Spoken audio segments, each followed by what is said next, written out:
નમસ્કાર વિદ્યાર્થી મિત્રો, ગુડ મોર્નિંગ. હું પવન પ્રભાકર અડ્ડા 24/7 ગુજરાતની આ યુટ્યુબ ચેનલમાં આ ડિજિટલ પ્લેટફોર્મ પર આપ દરેક વિદ્યાર્થી મિત્રોનું, વ્યુઅર્સનું, સબસ્ક્રાઈબર્સનું અને વિડીયો અપલોડ થાય એના પછી જોવાવાળા વ્યુઅર્સનું પણ હું હાર્દિક સ્વાગત કરું છું. બરાબર?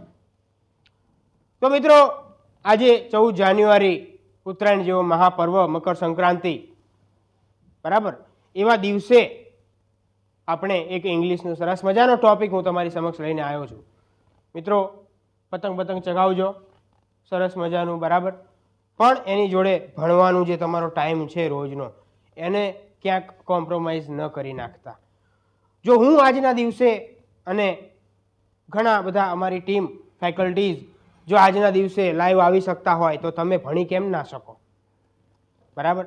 તો તમારું જે આ ભણવાનો સમય છે એને કોમ્પ્રોમાઇઝ ન કરતા એન્જોય પણ કરવાનું છે, ભણવાનું પણ છે.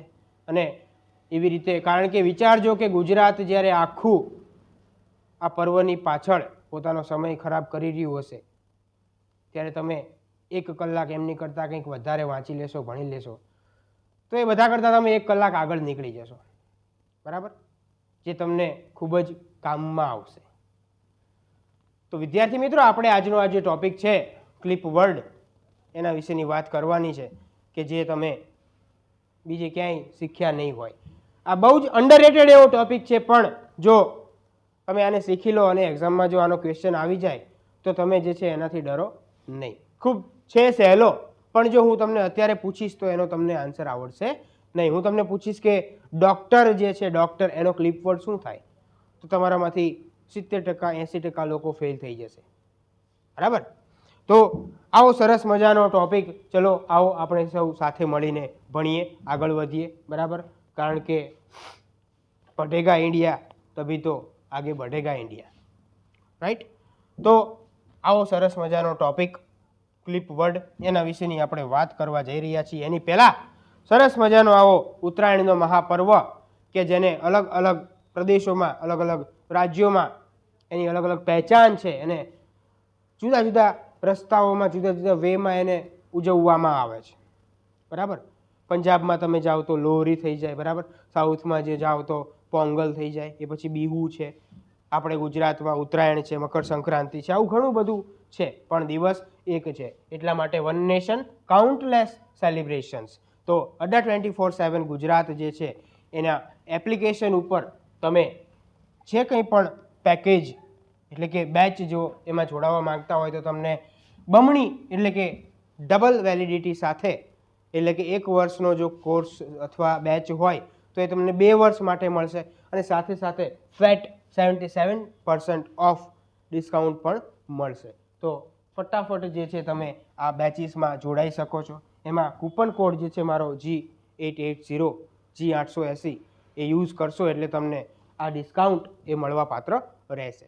એમાં વિદ્યાર્થી મિત્રો, ખાસ કરીને હું વાત કરું તો ગુજરાત કા મહાપેક એ બેચ જે છે એમાં તમે GPSC, GSSB, GPSSB, GPSC, DYSO, STI અને એના કરતાં પણ બીજી ઘણી બધી ભરતી એનું એક કમ્બાઈન જો પેકેજ લેવા માંગતા હોય તો એ આ છે ગુજરાત કા મહાપેક.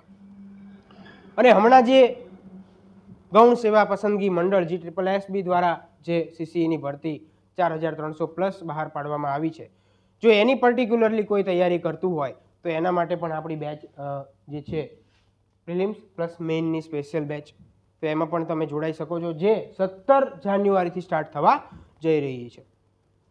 અને જો કોઈને ખાલી પ્રિલિમ્સની બેચ જો જોઈન કરવી હોય, પેઇડ બેચ, તો એ પણ આપણે અવેલેબલ કરાવેલી છે, જે તમે 17 જાન્યુઆરીથી સ્ટાર્ટ થવા જઈ રહી છે. એમાં પણ તમે એનરોલ થઈ શકો છો. ખાસ કરીને આ ઓફર જે છે એ થોડાક સમય માટે, ઉત્તરાયણના દિવસ માટે જ જે છે એ છે, એટલે કે એન્ડિંગ સૂન છે, તો ફટાફટ જે છે તમે એને યુઝ કરો અને બેચ જે છે એ ખરીદી લો. એમાં તમને ખૂબ જ સરસ મજાનું આખું CCEનું જે બધા જ સિલેબસ છે, બધા જ સબ્જેક્ટ્સ એ ભણાવવામાં આવશે. તો મિત્રો, હવે આપણે આગળ વાત કરીએ તો વોટ ઇઝ ક્લિપ વર્ડ? તો clipped words are the words that are formed by clipping one or more syllables from a larger word or phrase while retaining the meaning of original word. હવે આ બધું જે કંઈ આપેલું છે બ્લા બ્લા બ્લા, બરાબર, તો હું તમને કહું કે ક્લિપ વર્ડ એ એક શું છે? પ્રોસેસ છે. કેવી પ્રોસેસ? તો હું તમને કહું કે ક્લિપ, તો એક વિડીયો ક્લિપ આવતી હશે, બરાબર. આજકાલ આ બહુ વધારે ચાલે છે. એક આખો મોટો વિડીયો હોય, એમાંથી એકાદું સેન્ટેન્સ, એક બે સેન્ટેન્સ ક્લિપ કરીને એ સોશિયલ મીડિયા ઉપર વાયરલ થઈ જતા હોય છે, બરાબર. હકીકતમાં એ વ્યક્તિનું સાચું કહેવાનું મોટો શું હોય, એને છોડીને એકાદું સેન્ટેન્સ એવું પકડી લે કે જે વિવાદાસ્પદ બની જતું હોય છે, અને ખાસ કરીને આ પોલિટિક્સમાં વધારે ચાલતું હોય છે. તો આ ક્લિપ વર્ડ એક પ્રોસેસ છે ક્લિપ કરવાની. શેને ક્લિપ કરવાની? ક્લિપ એટલે હું તમને કહું કે ટુકડો, બરાબર, ટુકડો. ક્લિપ એટલે ટુકડો. તો જે રીતે ઇંગ્લિશમાં વર્ડ્સ આવે તો એ વર્ડ્સને તમે ક્લિપ કરો એટલે કે એના નાના ભાગ કરી નાખો. તો શેને ક્લિપ કરવાનું? તો સિલેબલને. સિલેબલ શું છે સાહેબ? તો સિલેબલ એટલે થાય ઉચ્ચાર, બરાબર. વિદ્યાર્થી મિત્રો, મેં તમને પહેલાં પણ કીધું હતું કે ઇંગ્લિશ એવી ભાષા છે કે જે હંમેશા પ્રેસાઇઝ કરવામાં માને છે, ટૂંકું રૂપ આપવામાં માને છે. તો આ એ જ વાત છે ક્લિપ વર્ડ. સિલેબલ એટલે કે ઉચ્ચારણ જે છે એને તમે ટૂંકું રૂપ આપી દો અને એનું ક્લિપિંગ કરો, એ જ છે ક્લિપ વર્ડ. પણ ખાલી આમાં તમારે એક બાબતનું ધ્યાન રાખવાનું છે કે એનો જે મિનિંગ છે ને, ઓરિજિનલ, એટલે કે એનો જે ઓરિજિનલ અર્થ છે ને, એ બદલાવવો જોઈએ નહીં, બરાબર. આ ખાસ એક બાબત ધ્યાનમાં રાખવાની છે. ક્લિયર? તો અહીંયા આપણને જે છે શબ્દ આપેલા છે. હવે એ શબ્દમાં વિદ્યાર્થી મિત્રો વિચારો તમે કે એના ક્લિપ વર્ડ કઈ રીતે બને. તો આપણે બ્રધર છે, તો આપણે એને ક્લિપ કરીને તમને ખ્યાલ હોય તો બ્રો કહેતા હોઈએ છીએ, બરાબર. તો આ થઈ જાય ક્લિપ વર્ડ. ક્લિયર? હવે વિચારો તમે કે તમને આ ટોપિકની જ ખબર ના હોય અને તમને ક્વેશ્ચન પૂછવામાં આવે કે આ શબ્દનો ક્લિપ વર્ડ શું થાય, બરાબર. જેમ કે પબ્લિક હાઉસ, હું તમને એક વર્ડ આપું તો એનો ક્લિપ વર્ડ શું થાય? તો તમને નહીં આવડે, કારણ કે આ ટોપિક તમે અંડરરેટેડ છે એટલા માટે ભણતા નથી. તો અહીંયા બ્રધરનું બ્રો થશે, ડૉક્ટરનું થશે ડોક, બરાબર. એક્ઝામિનેશનનું થાય એક્ઝામ, સિસ્ટરનું થાય સિસ. આ રીતે આપણે બોલતા હોઈએ છીએ. તો તમે જુઓ આમાં ક્યાંય એનો મિનિંગ જે છે એ ચેન્જ થતો નથી. એટલે કે મિનિંગ ચેન્જ ના થવો જોઈએ અને એના સિલેબલને જે છે એ ક્લિપ કરી નાખો એટલે એ ક્લિપ વર્ડ બની જતું હોય છે. તો આ વાત થઈ ક્લિપ વર્ડની. હવે એના એક્ઝામ્પલ્સ આપણે જોઈએ તો એક અહીંયા છે લુબ્રિકેટ, તો એનું થાય લ્યુબ, રાઈટ. પછી હિપ્પોપોટેમસ છે તો એને આપણે હિપ્પો કહીએ. લેબોરેટરી છે તો લેબ કહેવાય. ગેસોલિન છે તો એને ગેસ કહેવાય. હવે એવું નથી કે ક્લિપ વર્ડ જ પૂછે, ક્લિપ વર્ડનો ઓરિજિનલ વર્ડ શું છે એ પણ પૂછી શકે. જેમ કે અહીંયા ગેસ છે, બરાબર. તો ગેસ એ સાયન્સવાળાને ખબર હોય પણ અન્ય વિદ્યાર્થીઓને ના ખબર હોય કે આનું આખું નામ ગેસોલિન છે. અને એવું જ જો પૂછી લે તો એમાં ઘણા વિદ્યાર્થીઓ જે છે ભૂલ ખાઈ બેસે, રાઈટ. પછી આ ફેનેટિક છે તો ફેન થશે. ડોર્મિટરી છે એટલે ડોર્મ થશે. હેલિકોપ્ટર છે તો એને આપણે કોપ્ટર કહી શકાય, બરાબર. તો આ રીતે એક ક્લિપ વર્ડ જે છે એ આપણે જોવાનું છે.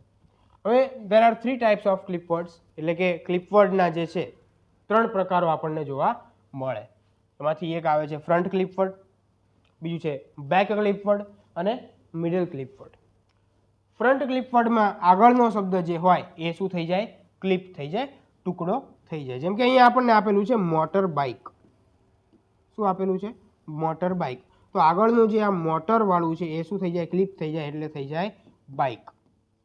તો આ થઈ ગયો ફ્રન્ટ ક્લિપ વર્ડ. હવે બેક ક્લિપ વર્ડ જે છે તો પાછળનો શબ્દ ક્લિપ થાય. જેમ કે જિમ્નેશિયમ, આપણને આપેલું છે જિમ્નેશિયમ, તો આનું ક્લિપ થઈને શું થશે? જીમ. ત્યાર પછી આપેલું છે મિડલ ક્લિપ વર્ડ, તો કે વચ્ચેનો શબ્દ જે છે એ શું થાય? ક્લિપ થાય. અહીંયા રેફ્રિજરેટર જે છે એ આપણને આપેલું છે, તો રેફ્રિજરેટર તમને ખ્યાલ છે આપણે એને શું કહેવી? ફ્રીજ કહેવી, બરોબર કે નહીં? હવે આ 3 એના ટાઈપ્સ છે. હવે ક્વેશ્ચન કેવી રીતે પૂછાય? તો which is front clipped word of telephone, આ રીતે પૂછાય. તો ટેલિફોન આ રીતે આપેલું છે, તો ફ્રન્ટ એટલે કે આગળનો વર્ડ શું થઈ જાય? ક્લિપ થઈ જાય. તો આને આપણે કહેવાય ફોન, બરાબર.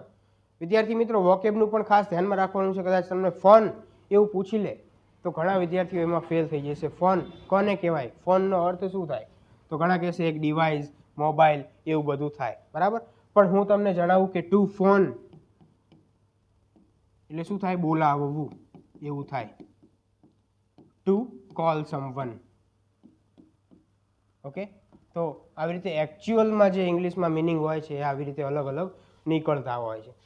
તો આ પણ એક તમને નવી બાબત મેં જણાવી. એ પછી હું તમને એક રેગ્યુલર વર્ડ કહું, સોરી પ્લીઝ. તો આ પ્લીઝનો હું તમને મિનિંગ પૂછીશ તો તમે કહેશો કે કંઈક વિનંતી કરવી હોય તો, બરાબર. પણ આ પ્લીઝનો જે છે એકચ્યુઅલ મિનિંગ એવો થાય કે જો તમારી ખુશી હોય, જો તમે ખુશ હોય તો એ કામ કરો, બરાબર. પ્લીઝ ટુ મીટ યુ એટલે કે તમને મળીને ખુશી થઈ. એક તમે વર્ડ સાંભળેલો હશે pleasant. What a pleasant surprise. તો આ પ્લેઝન્ટ અને આ પ્લીઝ બંને કાકા બાપાના છોકરાઓ છે, બરાબર. સેકન્ડ આપણને ક્વેશ્ચન આપેલો છે, find out back clipped word of public house, જે મેં તમને હમણાં જ પૂછ્યું. તો પબ્લિક હાઉસનો જે છે શું થાય? પબ થાય. આ એનો શું થશે? બેક ક્લિપ વર્ડ, એટલે કે પાછળનું બધું શું થઈ ગયું? ક્લિપ થઈ ગયું. તો પબ જે છે એ રાઈટ આન્સર આવશે. હવે ત્યાર પછી છે what is the middle clipped word of influenza. શું આપેલું છે? ઇન્ફ્લુએન્ઝા. મિડલ ક્લિપ વર્ડ કરવાનો છે તો અહીંયા ફ્લૂ જે છે એનો ક્લિપ્ડ વર્ડ બનશે, બરાબર. ફ્લૂ જે છે એ ક્લિપ વર્ડ બનશે. ક્લિયર? હવે ફ્રન્ટ ક્લિપ્ડ વર્ડ જે છે એના આપણે અમુક એક્ઝામ્પલ્સ જોવા છે. તો પહેલા આપણને આપેલો છે ટેલિફોન, તો એની આપણે વાત કરી ચૂક્યા ઓલરેડી કે ફોન થાય એનું. મોટર બાઇક પણ આવી ગયું તો એનું થાય બાઇક. હવે આ મોસ્ટ આઈએમપી છે હેમબર્ગર, બરાબર. તો એનું જે છે બર્ગર થાય. ઘણાને એ જ નહીં ખબર હોય કે બર્ગર જે છે એ પણ એક ઓરિજિનલ વર્ડમાંથી ક્લિપ થઈને આવેલો છે. એનો આખો મિનિંગ શું છે? હેમબર્ગર છે. એનાથી આપણે ક્લિપ કરીને બર્ગર કરેલું છે, જે આ ઘણાને ખ્યાલ હોય નહીં. તો આવું પણ પૂછાઈ શકે. ત્યાર પછી છે પ્રેશર કુકર, તો એને આપણે કુકર કહીએ. ફાઉન્ટેન પેન, તો પેન કહેવાય. એરોપ્લેન, તો એમાંથી પ્લેન થઈ જાય. ઓમની બસ, તો એમાંથી બસ થઈ જાય, બરાબર. ઘણાને એવું હોય કે બસ જે છે એક આખો અલગ વર્ડ છે, તો નહીં, એ ઓમની બસમાંથી ક્લિપ થયેલો વર્ડ છે, બરાબર છે વિદ્યાર્થી મિત્રો. હવે ફ્રન્ટ ક્લિપ વર્ડના જે એક્ઝામ્પલ્સ છે, નેક ટાઈ, બરાબર. ટાઈ એટલે કે ગળામાં આપણે જે બાંધવી ટાઈ, તો એની વાત છે. તો એનું આખું નામ શું છે? નેક ટાઈ. હવે કારવા જે છે તો એનું થાય વેન. પછી ટર્ન પાઇક છે તો એનું થશે પાઇક. પછી અલ્કેમિસ્ટ છે તો એનું થશે કેમિસ્ટ. આ બંને મોસ્ટ આઈએમપી છે. પછી બાયસાયકલ, તો સાયકલ. એલિગેટર, તો ગેટર જે છે એ થશે, બરાબર. આ મોસ્ટ આઈએમપી છે. અને ફ્લેટ આયરન, તો અહીંયા જે છે આયરન જે છે એનું ક્લિપ વર્ડ થશે, બરાબર. તો વિદ્યાર્થી મિત્રો આપણે તૈયારી એ જ રીતે કરવાની કે જે આર્ટિકલ્સ છે, ટેન્સીસ છે, કે પછી જે ટોપિક્સ બધા કરે છે એ આપણે કરો છો, તમે કરો છો, બરાબર. પણ આપણે કંઈક એક્સ્ટ્રા ઓર્ડિનરી એવી પ્રિપેરેશન કરવી જોઈએ કે જેનાથી આપણે બીજા કરતાં આગળ નીકળી શકીએ. કારણ કે તમે સમજો કે ક્વેશ્ચન પેપર જે બનાવવામાં આવતું હોય ને, તો એ ક્વેશ્ચન પેપરમાં એક રેશિયો રાખવામાં આવતો હોય કે આટલા ક્વેશ્ચન જે છે એ સહેલા રાખવાના, આટલા જે છે એ અઘરા રાખવાના અને આટલા મિડલ રાખવાના, બરાબર. તો એમાંથી જે સહેલા હોય એ તો બધાને આવડતા હોય, તમને આવડતા જ હોય. પણ આપણે કંઈક એક્સ્ટ્રા ઓર્ડિનરી એવું તૈયાર કરવાનું કે જે કોઈને ના આવડતું હોય, આપણને આવડતું હોય. તો એ જ તમારી પાસે ચાન્સ, ગોલ્ડન ઓપોર્ચ્યુનિટી કહેવાય, કે જેમાંથી તમે બધા કરતાં આગળ નીકળી શકો, બરાબર. તો વિદ્યાર્થી મિત્રો આપણે આજે જે છે ખૂબ જ નાનકડો ટોપિક પણ સરસ મજાનો ક્લિપ વર્ડ જે છે આજે જોયું. આનું પાર્ટ 2 પણ આવશે. એમાં આપણે બેક ક્લિપ વર્ડ અને મિડલ ક્લિપ વર્ડ જે છે એના વિશેની વાત કરીશું. અને એમાંથી એક્ઝામ્પલ્સ, ક્વેશ્ચન્સ કેવા પૂછાય એની પ્રેક્ટિસ પણ આપણે કરીશું. તો બસ આજે ઉત્તરાયણના મહાપર્વ નિમિત્તે આટલું જ. તમને બહુ ડોઝ નથી આપવો, બરાબર. કારણ કે બધા એન્જોય કરવામાં પડ્યા હોય. ખૂબ પતંગ ચગાવો, લૂંટો, લંગરિયા કરો, દોરી વીણો, બધું કરો, બરાબર. હું જઉં છું પતંગ ચગાવવા. ચલો મળીએ હવે નેક્સ્ટ વિડીયોમાં. Thanks for watching. જય હિન્દ.